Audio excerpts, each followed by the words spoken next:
Hello everyone, welcome to my channel. Last हमने start किया था जनरल एंट्री के बारे में और आज हम उसी को कंटिन्यू करेंगे। और आज के लेक्चर में हम लोग बातें करेंगे एंट्री से रिलेटेड गुड्स के बारे में, मतलब गुड्स से रिलेटेड एंट्रीज के बारे में। अभी गुड्स को समझने से पहले मैं आपको एक चीज़ समझाने जा रहा हूँ जो कि इंपॉर्टेंट है। जो बिज़नेस है, कोई भी बिज़नेस सेल का काम करिए, मतलब कोई भी बिज़नेस जो स्थापित की गई होगी, ठीक है, उसका कुछ ना कुछ क्या होगा, उद्देश्य होगा, ठीक है। और मैक्सिमम बिज़नेस का जो उद्देश्य होता है, मैक्सिमम बिज़नेस का जो मोटिव होता है वो क्या होता है, बेचना, मतलब वो बेच के कमाना चाहते हैं, ठीक है। तो मैक्सिमम बिज़नेस का जो मोटिव होता है वो होता है प्रॉफिट, और प्रॉफिट वो कैसे करते हैं, कुछ ना कुछ बेचकर, ठीक है। अब ये क्या बेचते हैं, या तो कोई गुड्स बेचेंगे या तो कोई सर्विस बेचेंगे, ठीक है। मतलब या तो कोई सामान होगा या तो कोई सेवा होगी, ठीक है। जो गुड्स होता है वो होता है टेंजिबल। अब ये टेंजिबल का मतलब क्या है कि कोई भी ऐसा चीज़, कोई भी ऐसी वस्तु जिनका फिजिकल एग्जिस्टेंस होता है, मतलब जिनको हम देख सकते हैं, छू सकते हैं, वो क्या हो गए, टेंजिबल, ठीक है। तो गुड्स टेंजिबल होते हैं, मतलब उनका फिजिकल एग्जिस्टेंस होता है। बट सर्विसेज जो होती हैं वो होती हैं इंटेंजिबल, मतलब कि इनका फिजिकल एग्जिस्टेंस नहीं होता है, इनको हम देख छू नहीं सकते हैं, ठीक है। इनको सिर्फ अनुभव किया जाता है, ठीक है। जैसे कि इसके एग्जाम्पल क्या हो सकते हैं, अगर आप जैसे कि क्लोथ, ठीक है, या फिर कार, ठीक है, एटसेट्रा। ये क्या है, किसके एग्जाम्पल हैं, गुड्स के, ठीक है। और अगर मैं बात करूँ सर्विसेज की, तो सर्विसेज के एग्जाम्पल क्या हो सकते हैं, टीचिंग, ठीक है, किसी को पढ़ाना, ठीक है, ये हो गया। इसके बाद से अगर मैं बात करूँ और भी कोई, तो क्या कहते हैं, लॉयर, लॉयर भी क्या करता है, लॉयर भी अपनी सर्विसेज प्रोवाइड करता है, ठीक है। या फिर आपके जो डॉक्टर्स हो गए, डॉक्टर्स भी क्या करते हैं, पेशेंट्स को सर्विस प्रोवाइड करते हैं, वो कोई सामान नहीं बेचते हैं, ठीक है। तो ये क्या हो गया, ये एग्जाम्पल किसके हैं, सर्विसेज के। और जो गुड्स के एग्जाम्पल हैं वो क्या है, क्लोथ्स, कार, एटसेट्रा। ये किसके एग्जाम्पल्स हैं, सर्विसेज, सॉरी, गुड्स के एग्जाम्पल है, ठीक है। अभी मैं बात करते हैं कि जो आपकी गुड्स हैं, ठीक है, सर्विसेज, सर्विसेज तो समझ में आ गया कि सर्विसेज क्या होते हैं, जिनका फिजिकल एग्जिस्टेंस नहीं होता है, ठीक है। मतलब ये एक पढ़ाई करके आप इसको क्या करते हो, अर्न करते हो, और उसके बाद से अपनी स्किल्स के अनुसार आप क्या करते हो, उसको सामने वाले को प्रोवाइड करते हो, ठीक है। और अगर आप बात करें किसकी, गुड्स की, तो गुड्स में क्या होता है, आप कोई रॉ मटेरियल्स परचेज करते हो, उसको बनाते हो, उसमें फर्दर प्रोसेसिंग करते हो, देन उसके बाद सेल करते हो, या फिर आप कोई फिनिश गुड्स परचेज करके दोबारा उसको बेच देते हो। तो ये क्या किसके अंदर आ गई है, गुड्स के अंदर आ गई है, ठीक है। तो अभी अगर मैं बात करूँ सिर्फ और सिर्फ गुड्स की, तो गुड्स जो है, गुड्स के लिए अगर मैं बात करूँ तो दो टाइप की चीज़ें होती हैं। एक होता है मैन्युफैक्चरिंग बिजनेस, ठीक है। गुड्स के पॉइंट ऑफ व्यू से दो टाइप के बिजनेस होते हैं, एक होता है मैन्युफैक्चरिंग बिजनेस, और जिसको हम फैक्ट्री भी बोल देते हैं, और एक होता है आपका ट्रेडिंग या फिर रिटेल का बिजनेस, ठीक है। तो दो चीज़ें हैं हमारे पास, एक है मैन्युफैक्चरिंग बिजनेस या फिर फैक्ट्री, और दूसरा है ट्रेडिंग या रिटेल, ठीक है। तो मैन्युफैक्चरिंग क्या करते हैं, रॉ मटेरियल को परचेज करते हैं, ठीक है, उसमें प्रोसेसिंग ऐड करते हैं, मतलब कच्चा माल खरीदते हैं और उसको निखारते हैं, उसमें प्रोसेसिंग करते हैं, और प्रोसेसिंग करने के बाद फाइनल गुड्स बनाते हैं, फाइनल गुड्स बनाने के बाद उसको बेच देते हैं, ठीक है। तो बेसिकली मैन्युफैक्चरिंग बिजनेस का क्या काम होता है, वो रॉ मटेरियल परचेज करते हैं, उसको प्रोसेसिंग करते हैं, और उसके बाद उसको फाइनल गुड्स में प्रिपेयर करके और उसको सेल कर देते हैं, ठीक है। अब सेल जो है ये दो दो को कर सकते हैं, मतलब दो टाइप से कर सकते हैं, या तो ट्रेडर्स को या फिर किसको, कस्टमर को, सीधा सीधा, ठीक है। तो ये सेल किस तरीके से करेंगे, या तो ट्रेडर्स को कर देंगे सेल, या तो किसको सेल कर रहे होंगे, कस्टमर को डायरेक्टली सेल कर देते हैं। अगर तो ट्रेडर्स को सेल किया है तो ट्रेडर्स क्या करता है, फिनिश गुड्स परचेज करता है, किससे, मैन्युफैक्चरर से, और उसके बाद उसको दोबारा से क्या कर देता है, सेल कर देता है, रीसेल कर देता है गुड्स को, ठीक है। तो देखा जाए तो जो आपका बिजनेस है वो दो टाइप से हो सकता है, या तो मैन्युफैक्चरिंग बिजनेस होगा या तो ट्रेडिंग बिजनेस होगा। मैन्युफैक्चरिंग में आप रॉ मटेरियल परचेज करोगे, उसमें प्रोसेसिंग करोगे, उसको फाइनल गुड्स में कन्वर्ट करोगे, देन उसको सेल करोगे। और अगर मैं बात करूँ रिटेल की, तो रिटेल में हम फिनिश गुड्स को ही परचेज कर लेते हैं एंड देन उसको रीसेल कर देते हैं, ठीक है, उसमें अपना प्रॉफिट मार्जिन ऐड करके। क्लियर है। तो बिजनेस आपके कितने हो गए, दो टाइप के बिजनेस हो गए ना हमारे पास, एक तो मैन्युफैक्चरिंग बिजनेस हो गया, एक ट्रेडिंग बिजनेस हो गया, ठीक है। तो अभी हमने क्या देखा कि बिजनेस का मेन काम क्या होता है, मतलब बेचना, ठीक है। मोस्टली बिजनेस जो है बेचती हैं, क्या बेच रही हैं, या तो गुड्स बेच रही होंगी या तो सर्विस बेच रही होंगी। अगर गुड्स बेच रही हैं, गुड्स क्या होते हैं बेसिकली, जिनका फिजिकल एग्जिस्टेंस होता है उनको हम गुड्स कहते हैं, और सर्विसेज क्या होते हैं, जिनका फिजिकल एग्जिस्टेंस नहीं होता है उनको हम सर्विस कहते हैं, ठीक है। तो अगर मैं बात करूँ गुड्स की, गुड्स के लिए, तो गुड्स में हमारे पास क्या आते हैं, दो टाइप के बिजनेस आ जाते हैं जो गुड्स से रिलेटेड काम कर रहे होते हैं, ठीक है। एक तो होता है मैन्युफैक्चरिंग बिजनेस, जिसको हम फैक्ट्रीज भी बोल देते हैं, जहाँ पे मैन्युफैक्चरिंग होती है, ठीक है। और दूसरा होता है रिटेल बिजनेस, जहाँ पे एक फिनिश गुड्स को परचेज करके दोबारा से क्या किया जाता है, उसको रीसेल किया जाता है, ठीक है। तो अभी हमने इतना तो देख लिया, मतलब इस पूरे ओवरऑल में हमें जो है एक चीज़ जो समझ में आई है वो क्या है कि भाई इससे रिलेटेड काम चल रहा है, गुड्स से रिलेटेड ही काम चल रहा है। मतलब हमने गुड्स के बारे में तो देखा है, मैन्युफैक्चरिंग बिजनेस भी तो गुड्स परचेज कर रही है, ठीक है। गुड्स परचेज कर रही है तो उसको हम क्या बोल दे रहे हैं, रॉ मटेरियल बोल दे रहे हैं, ठीक है। और अगर ट्रेडिंग की बात करें तो वो भी सीधा सीधा फिनिश गुड्स को ही परचेज कर रहा है, ठीक है। अब एक चीज़ जो हमारे सामने आई है इसमें, वो होता है इन्वेंट्री, ठीक है। ओवरऑल हम इसको क्या कहते हैं, इन्वेंट्री कहते हैं। तो इन्वेंट्री के अंदर रॉ मटेरियल होता है, ठीक है, प्लस जो आपका वर्क इन प्रोग्रेस है वो, और प्लस फिनिश गुड्स, इन तीनों को कलेक्टिवली हम क्या बोलते हैं, इन्वेंट्री, ठीक है। तो इन्वेंट्री क्या होता है, इन्वेंट्री जो है एक ऐसा वर्ड है जिसके अंदर raw material, work in progress और फिनिश गुड्स, ये सारे के सारे क्या जाते हैं, इंक्लूड हो जाते हैं, ठीक है। तो जो इन्वेंट्री है ना वो एक क्या है, वाइडर टर्म है, वाइडर डेफिनेशन है, किसके किसके रिगार्डिंग, गुड्स के रिगार्डिंग, ठीक है। और ये बेसिकली जो मैन्युफैक्चरिंग बिजनेस होते हैं ना वहाँ पर इसका हम यूज़ करते हैं, क्योंकि वहाँ पर रॉ मटेरियल भी होता है, WIP भी होता है और फिनिश गुड्स भी होते हैं, ठीक है। तो इन्वेंट्री तो हो गया कोलेक्टिव कलेक्शन ऑफ किसका, raw material, work in progress और फिनिश गुड्स का, ठीक है। और एक हमारे पास, अब एक हमारे पास क्या है, स्टॉक है। स्टॉक क्या होता है भला? तो अगर मैं सिर्फ और सिर्फ किसकी बात कर रहा हूँ, फिनिश गुड्स की बात कर रहा हूँ, ठीक है। अगर मैं सिर्फ और सिर्फ फिनिश गुड्स की बात कर रहा हूँ तो फिनिश गुड्स को ही मैं क्या कहता हूँ, स्टॉक होता है, ठीक है। और ये बेसिकली कहाँ यूज़ किया जाता है, ये जो टर्म है ये जो आपके ट्रेडर्स जो होते हैं, ट्रेडिंग बिजनेस जो होते हैं या फिर रिटेलर्स जो होते हैं, उनके बिहाफ पे ये वाली डेफिनेशन यूज़ की जाती है। मतलब कि अगर बिजनेस जो है गुड्स क्या कहते हैं, रीसेल का है, ठीक है, तो वहाँ पर गुड्स को एज ए स्टॉक हम लोग लिखते हैं, ठीक है। तो एक हो गया इन्वेंट्री। इन्वेंट्री क्या है, इन्वेंट्री के अंदर आपका raw material, work in progress और फिनिश गुड्स आता है, ठीक है। लेकिन अगर मैं बात कर रहा हूँ किसकी, सिर्फ और सिर्फ स्टॉक्स की, तो स्टॉक के अंदर क्या आते हैं, सिर्फ और सिर्फ फिनिश गुड्स आते हैं, जो कि किससे परचेज किया होता है, आपके मैन्युफैक्चरिंग बिजनेस से परचेज किया गया होता है, ठीक है। अब हमारे पास जो नेक्स्ट चीज़ आती है वो क्या होता है,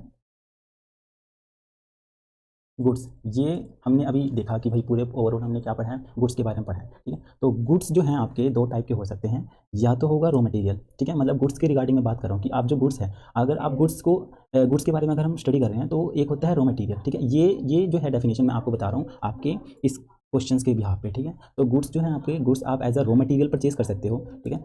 और दूसरा हम गुड्स को कैसे परचेज कर सकते हैं, एज अ फिनिश गुड्स, ठीक है। जब मैन्युफैक्चरिंग की बात कर रहे हैं तो मैन्युफैक्चरिंग के बिहाफ, मतलब मैन्युफैक्चरिंग के पॉइंट ऑफ व्यू से जो मटेरियल हम परचेज कर रहे हैं, जो गुड्स परचेज कर रहे हैं, उसको हम कहते हैं रॉ मटेरियल, ठीक है। और फिर उसको फर्दर प्रोसेसिंग करके उसको फिनिश गुड्स में कन्वर्ट करते हैं और देन उसके बाद हम सेल करते हैं, ठीक है। ये किसके बिहाफ पे, मैन्युफैक्चरिंग के बिहाफ पे। और अगर मैं बात कर रहा हूँ किसके बिहाफ पे, ट्रेडर्स के बिहाफ पे या रिटेलर्स के बिहाफ पे, तो रिटेलर्स क्या करते हैं, फिनिश गुड्स को ही परचेज करते हैं, देन उसके बाद उसको सेल कर देते हैं, रीसेल कर देते हैं, ठीक है।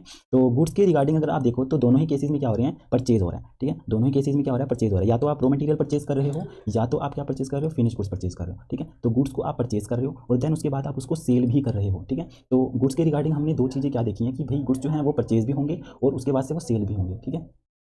तो होप कि इतना क्लियर हो गया हूँ। चलो अब नेक्स्ट हम करते हैं, सबसे पहले एंट्रीज रिलेटेड टू परचेज, मतलब परचेज से रिलेटेड, क्योंकि देखो आप लोग गुड्स परचेज भी करोगे और फिर हम सेल करेंगे, यही काम कर रहे हैं ना, हम परचेज कर रहे हैं देन उसको सेल कर रहे हैं। तो एक तो होगा आपका एंट्रीज रिलेटेड टू परचेज, ठीक है। अब परचेज के रिगार्डिंग ना हमें 6 केसेस दे रखे हैं। कितने केस गिवन है, 6 केस गिवन है परचेज के रिगार्डिंग। सबसे पहले तो उनने हमें क्या कहा है क्वेश्चंस ने कि परचेस्ड गुड्स 25,000, ठीक है। मतलब यहाँ पे हमें उसने बेसिकली क्या बोला है कि आपने 25,000 का सामान खरीदा है, ठीक है। अब यहाँ पे उनने हमें स्पेसिफाई नहीं कर रखा, क्या स्पेसिफाई नहीं कर रखा कि क्या जो परचेज है वो कैश परचेज है या फिर क्रेडिट परचेज है। क्वेश्चन से हमें ये क्लैरिफाई नहीं हो रहा है कि जो परचेज है वो आपका कैश परचेज है या क्रेडिट परचेज है। तो अगर क्वेश्चन ये हो कि परचेज गुड्स 25,000, दैट्स इट, उसने हमें कोई ना तो यहाँ पर हमें सप्लायर का नाम गिवन है, ठीक है, ना तो हमें सप्लायर का नाम गिवन है, ना तो ये क्लियरली मेंशन है कि क्रेडिट में है, ठीक है। जब ये चीज़ें ना हो तो ही चीज़ें हमने देखनी है क्वेश्चन में, या तो सप्लायर लिखा होगा, मतलब सप्लायर का नाम होगा, या तो क्रेडिट वर्ड लिखा होगा, दो चीज़ें होंगी। अगर ये दो चीज़ें हैं, ठीक है, अगर क्वेश्चन में आपके ये दो चीज़ें हैं, सप्लायर का नाम गिवन है या फिर क्रेडिट वर्ड गिवन है, तो उस केस में जो आपका परचेज होगा वो क्रेडिट होगा। अदरवाइज परचेज कैसा होगा, हमेशा कैश होगा, ठीक है। मैंने क्या कहा, क्रेडिट कब होगा, क्रेडिट परचेज कब होगा, या तो जब सप्लायर का नाम गिवन है, ठीक है, सप्लायर नेम गिवन है अगर, या तो क्रेडिट वर्ड गिवन है, ठीक है, या तो सप्लायर का नाम गिवन होगा या तो क्रेडिट वर्ड गिवन होगा, तो उसको हम क्रेडिट मानेंगे। अदरवाइज उसको क्या मान लेंगे हम लोग, कैश परचेज मान लेंगे। क्लियर इतना? तो यहाँ पर हमें ना तो सप्लायर का नाम गिवन है और ना ही हमें क्रेडिट वर्ड गिवन है, तो ये क्या होगा, आपका परचेज कैश परचेज होगा, ठीक है। और इसकी जनरल एंट्री कैसे हम लोग करेंगे, तो यहाँ पे हम लोग इसकी जनरल एंट्री कर देते हैं। यहाँ पे एस आर नंबर होगा, ये पर्टिकुलर होगा, ये एल एफ होगा, ये डी आर अमाउंट है, ये सी आर अमाउंट है, ठीक है। फर्स्ट यहाँ पर हमने क्या देखना है, परचेज कर रहे हैं और परचेज क्या होता है, खर्चा होता है, ठीक है। तो जो हमारा रूल है नॉमिनल अकाउंट का वो क्या कहता है, डेबिट ऑल एक्सपेंसेस, ठीक है। और परचेज हमारा एक्सपेंस है, तो आप क्या कर दोगे, डेबिट कर दोगे परचेज को, परचेज अकाउंट डेबिट, ठीक है। इतना 25,000 से आपने परचेज किया है, ठीक है। और आपने क्या कहा था मैंने कि अगर यहाँ पे कुछ भी नहीं लिखा, मतलब ना तो सप्लायर का नाम लिखा है, ना ही यहाँ पे क्रेडिटर वर्ड लिखा है, क्रेडिट वर्ड लिखा है, तो ये कैश होगा, ठीक है। और कैश क्या हुआ है, बिजनेस से गया, आप परचेज कर रहे हो तो कैश बिजनेस से जाएगा। और हमारा रियल अकाउंट का फॉर्मूला या रूल हमें क्या कहता है कि debit what comes in, credit what goes out. Credit कर दो जो जा रहा है, और क्या जा रहा है हमारे पास से, कैश जा रहा है, ठीक है। तो टू कैश, कितना कैश गया है भाई, 25,000 ही जाएगा ना, 25,000 आपने, अगर तो आपने हाफ अमाउंट पे किया तो वो स्पेसिफाई करेगा उस केस में, ठीक है। अभी आप उसने हमें बस ये वर्ड बोला कि 25,000 का सामान खरीदा, इसका मतलब हमने पूरी पेमेंट करी है। और यहाँ पे नरेशन क्या लिख देंगे, being goods purchase in cash, ठीक है। नेक्स्ट नेक्स्ट में क्या कह रहा है, परचेज गुड्स ऑन कैश, यहाँ पे तो उन्होंने स्पेसिफाई कर दिया। अच्छा, अगर वो नहीं भी करता तो भी हमें पता रहता कि कैश हुआ है, तो सेम यही हो जाएगा, सेम एज ए, ठीक है, क्लियर है। फिर थर्ड में purchase goods own cash from Varun, Varun से खरीदा है, सप्लायर का नाम गिवन है, बट यहाँ पर देखने वाली बात है कि भाई यहाँ पर कैश वर्ड भी गिवन है, तो ये कैश में ही हुआ है, ठीक है। तो सेम एज पॉइंट ए, ठीक है। अब नेक्स्ट हमारे पास क्या है, purchase goods from Varun, Varun से खरीदा है। यहाँ पे ना तो इन्होंने कैश वर्ड लिखा है, सिर्फ उन्होंने सप्लायर का नाम लिख दिया, ठीक है। तो अगर कैश वर्ड नहीं लिखा और सप्लायर का नाम है, तो मैंने क्या कहा था कि दो केसेस हो सकते हैं, या तो सप्लायर का नाम होगा या तो क्रेडिट वर्ड होगा, और यहाँ पर सप्लायर का नाम गिवन है, तो ये किस में होगा, क्रेडिट में होगा, ठीक है। तो इसकी जनरल एंट्री हम कैसे पास करेंगे, देखते हैं। परचेज किया है तो खर्चा हुआ है, परचेज अकाउंट डेबिट कर देंगे, और टू, इससे खरीदा हमने सामान उधारी वरुण से, सप्लायर का नाम लिखेंगे, ठीक है, मतलब अपने वेंडर का नाम लिख देंगे। तो टू सप्लायर या वेंडर कौन है, वरुण, ठीक है। कितने का सामान खरीदा था, 25K का, ठीक है, क्लियर है। और यहाँ पर हम लोग नरेशन क्या लिखेंगे, being goods purchase from Varun, ठीक है। Next, purchase goods from Varun on credit, यहाँ पे तो दोनों ही लिख दिया, सप्लायर का नाम भी और क्रेडिट वर्ड भी। तो ये तो चीख चीख के कह रहा है, क्या कह रहा है कि भैया हमें तो क्रेडिट में करा गया है। तो यहाँ पे लिखेंगे हम लोग वही सेम एज डी, ठीक है। और एफ में क्रेडिट परचेज किया है, वर्ड क्या है, क्रेडिट आया है, ठीक है। और मैंने क्या कहा था, या तो क्रेडिट वर्ड होगा या सप्लायर का नाम होगा, ठीक है। तो यहाँ पर क्रेडिट वर्ड आया है, इसका मतलब ये क्या है, ऑब्वियस है, कैश में क्रेडिट ही होगा, तो सेम एज ये भी पॉइंट डी होगा, ठीक है। एक मिनट, यहाँ पे ना इन्होंने सप्लायर का नाम भी नहीं दिया, हमें नहीं दिया ना। तो अगर सप्लायर का नाम नहीं दिया तब क्या करेंगे, तब यहाँ पे करेंगे हम लोग purchase account debit to vendor account, ठीक है, 25K, ठीक है। और यहाँ पर वही अपना मंत्र वंत्र पढ़ देंगे, क्लियर है इतना। अब नेक्स्ट चलते हैं हम लोग अपने, सोल्ड किया है अगर आपने, ठीक है, पहले हमने परचेज किया था, अब हम क्या कर रहे हैं, बेच रहे हैं, ठीक है। अच्छा, बेचने के टाइम भी आपने क्या देखना है, या तो वर्ड लिखा होगा क्रेडिट, ठीक है, या तो आपका कस्टमर का नाम,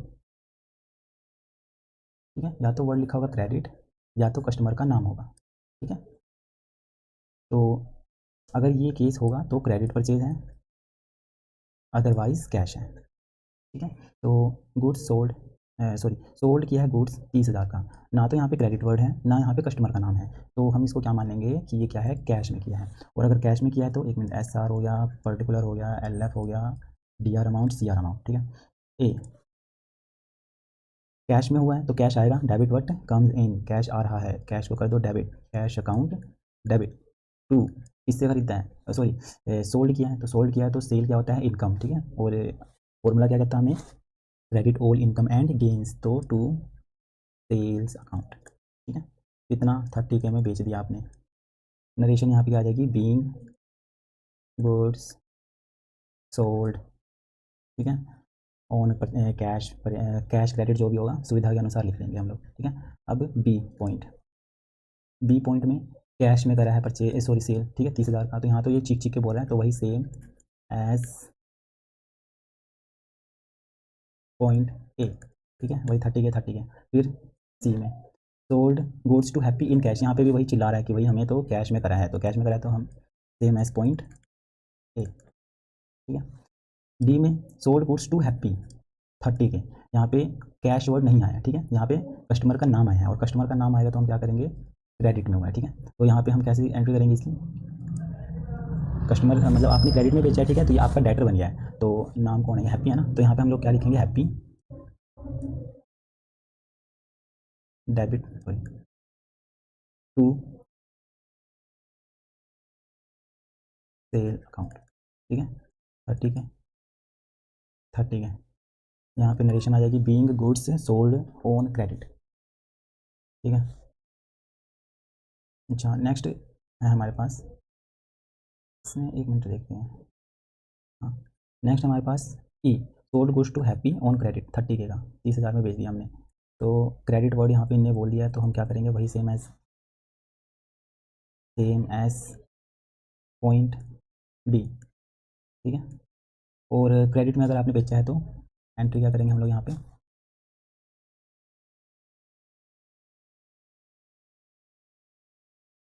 debtor account debit to sales account 30K, clear है। अब इसके बाद एक चीज़ हमें समझनी है कि रिटर्न्स के बारे में, ठीक है, रिटर्न, ठीक है। रिटर्न जो है अगर आपने सेल किया है तो सेल्स रिटर्न होगा, जिसको हम लोग क्या बोल देते हैं, रिटर्न इनवर्ड। ठीक है। और दूसरा हो सकता है हमारा परचेज रिटर्न,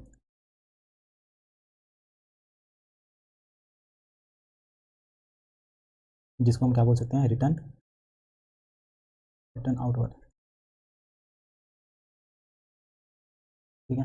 अब ये रिटर्न्स होती क्यों है, मतलब हमारे पास सामान वापस क्यों आ जाता है, तो देखो इसके कई सारे रीजंस हो सकते हैं। जैसे कि आपका सामान जो है डिफेक्टिव हो गया हो, ठीक है, तो आपने उसको क्या कर दिया, रिटर्न कर दिया। या फिर सामान जो है रोंग गुड्स सप्लाई हो गया, ठीक है, मतलब रोंग सप्लाई हो गई हो, ठीक है। या फिर जो सामान है वो पुअर क्वालिटी का है, या फिर हो सकता है कि जो डिलीवरी है वो टाइमली ना हुई हो, लेट डिलीवरी हो गया हो। ठीक है। तो इन ये बहुत से केसेस हैं भाई, अगर आपका जो रिक्वायरमेंट है वो चेंज हो गया हो कि भाई अब आपको सामान परचेज ही नहीं करना, या फिर जो क्या कहते हैं, बहुत सारे रीजंस हो सकते हैं कि भाई जो सामान है वो आपने एक्सेस भेज दिया हो, ज़्यादा सामान भेज दिया हो, तो इन केसेस में सामान आपका क्या हो सकता है, रिटर्न हो सकता है। अगर आपने परचेज़ किया है तो परचेज़ रिटर्न कर सकते हैं, अगर आपने सेल किया है तो सेल्स रिटर्न कर सकते हैं। तो उसकी एंट्रीज हम लोग कैसे करेंगे वो देखते हैं हम लोग। ठीक है। तो दो चीज़ें यहाँ पे, दो चीज़ें कौन कौन सी हो गई, एक तो हो गया परचेज़ रिटर्न। परचेज़ रिटर्न के रिगार्डिंग जो है दो एंट्रीज हो सकती हैं, एक तो है रिटर्न गुड्स टू रवि 5,000 का। ठीक है। तो इसकी जनरल एंट्री हम लोग कैसे करेंगे, यहाँ पे वही SR हो गया एंड पर्टिकुलर हो गया LF डेबिट क्रेडिट। ठीक है। चाहें तो वो बोल दे गुड्स रिटर्न टू रवि, या फिर बोल दे रिटर्न आउटवर्ड्स टू रवि, दोनों का सेम ही मतलब है। ठीक है। या तो रिटर्न गुड्स रिटर्न हो गया रवि को, या फिर रिटर्न आउटवर्ड हो गया टू रवि, रवि के पास। दोनों ही केसेस में सेम एंट्री होगी, और एंट्री क्या होगी, रवि रिसीव करेगा यहाँ पे तो रवि डेबिट हो जाएगा, Ravi account sorry Ravi debit to purchase return. ठीक है। 5,000 5,000, और being goods return to Ravi. ठीक है। फिर नेक्स्ट सेल्स रिटर्न से रिलेटेड एंट्री, इसमें या तो गुड्स रिटर्न फ्रॉम हैप्पी, मतलब हैप्पी से आपके पास गुड्स वापस आ गया, या फिर हो सकता है return inward from happy, happy के पास से रिटर्न इनवर्ड हो गया। तो दोनों का सेम ही मतलब है, और दोनों की एंट्रीज भी सेम ही होंगी। क्या एंट्री होगी यहाँ पे हमारे पास, क्या था ये, sales return account debit to happy. ठीक है। 2,000 2,000 क्लियर है। ए एंड बी बोथ, ये भी ए एंड बी बोथ, दोनों की सेम एंट्री है। ठीक है ना। इसकी जो नरेशन है ये होता है कि being goods return by happy. ठीक है। तो इस टाइप से जो है हम लोग क्या करेंगे, जनरल एंट्री करेंगे। तो होप कि आपको इतना क्लियर हो गया होगा गुड्स से रिलेटेड जो एंट्रीज थी उसके बारे में। ठीक है। अब नेक्स्ट जो हम वीडियो लाएंगे उसमें हम लोग किसके बारे में बात कर रहे होंगे, इनकम एंड एक्सपेंसेस के रिगार्डिंग बात कर रहे होंगे। ठीक है। तो होप कि आपको इतना समझ में आया होगा। अगर कोई डाउट है तो आप मुझसे कमेंट सेक्शन में पूछ सकते हैं, and thank you for watching.